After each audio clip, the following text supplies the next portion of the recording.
be all right. I'm sure not you. It's not your fault.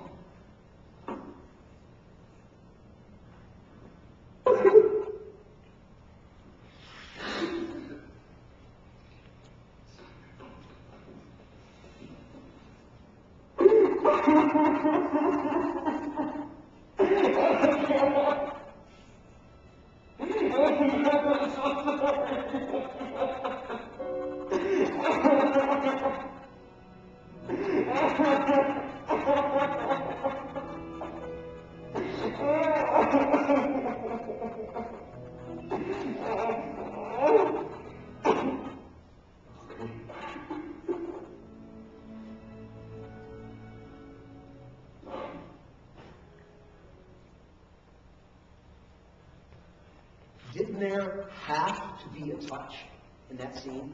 Could you advance it one more way? There had to be a touch in that scene. Because this person is just shattered on the inside.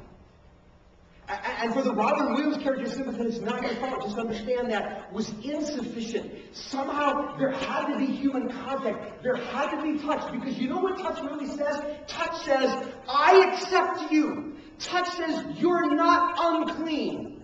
Touch says, you are worthy. Touch says, you are worthy of being embraced. You are worthy of being valued. You are good. You are appreciated. I accept you.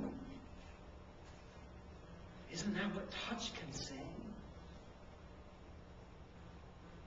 When Jesus was modeling these unchanging principles of parenting, he touched the children because he knew touch imparts strength and power and healing for its own sake. And we must touch our children regularly, lovingly, appropriately, consistently to impart the same to them.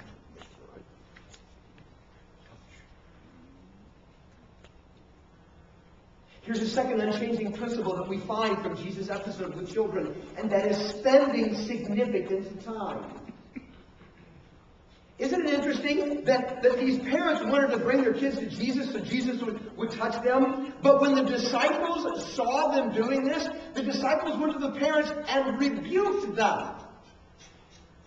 He said, cut it out. Can you imagine what that conversation was like? I'm sure it went something like this. Look, Jesus is a busy man, okay? He's got big adult things he's got to take care of. All right, there's things to be taught, and there's problems to be straightened out, and adults knew what he had to say. So would you please keep the children away from Jesus? He's got big grown-up stuff that needs to get done. And you know what Jesus' response to that was? He got ticked off. He got angry. Read it in Mark chapter 10. It says, and Jesus was indignant over what the disciples were doing. And he said, stop it. Cut it out. Let the children come to me. He was saying, if you think I'm too busy for kids, you're crazy. I'm not. I am here to meet the very real needs of human beings. And one of the most real needs that any kid has is time. And I am never too busy for children. And they weren't even his. Time. Do you know how children spell the word love?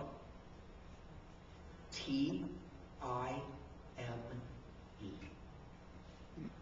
That's how they spell it. Time.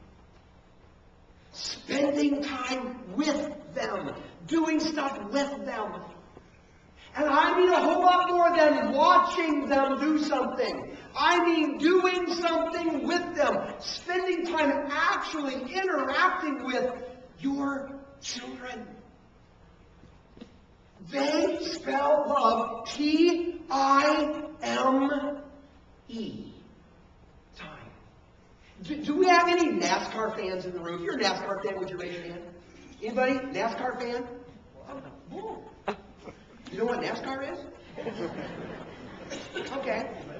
Well, that's not too bad because there's only a few of you. I was going to say there are recovery groups. for people like you. I mean, I'll be honest with you. I mean, this is just me. I look at NASCAR and I go, come on, is this even a sport? I mean, what do you do? Flip down, turn left. Flip down, turn left. Because that's pretty much it, right? Okay, I know it's more complicated. There are wrecks. That's why we watch NASCAR, right? Maybe there'll be a big wreck. Okay, I'll be honest with you. The one part about NASCAR that I actually do find fascinating is the pit stop. That seems athletic to me.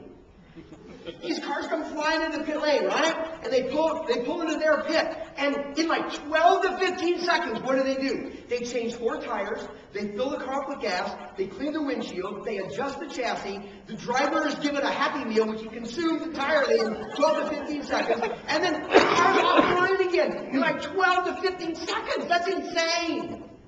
That they could do all of that in a 12 to 15 second pit stop. You know, a lot of times, we have kind of a pit stop mentality when we parent our kids. It's like we see them, we interact, we get a lot of stuff done, boom, we're done, and off we go. You know, our kids walk in at the end of the day, whatever the case may be, you know, coming in from school, or we come home work and we see them. How was your day? Great, get your homework done. Awesome, okay. You treat your sister right? Fine, okay. Sometimes it's 6 o'clock, all right. Don't eat yellow snow, don't have sex before you get married. Okay, good, great. Well, 12 to 15 seconds, we got all the parenting in we needed right there. It's like pit stop parenting. Turn on a little, turn off we go. Studies show that the average father spends 37 seconds a day interacting with his children. That's 2 pit stops. 37 seconds a day. Hey, okay, mom and dad, okay, why can we have such trouble just spending time with our kids? We all want to. Well, usually we want to. But why can we have trouble doing it? You know, I'm going, okay, God, why can this be hard sometimes? And so I'm kind of cataloging things in my mind, my experiences, conversations with others. It seems like it boils down to like 3 things. One is, we're just so busy, right? We have so many things that need to get done. And they're important. And another reason we have time is because we're tired from doing all the things that have to be done. And we just like need a little R&R, right? We need a break. Please just leave Dad alone for just a couple of seconds. Right? We're tired.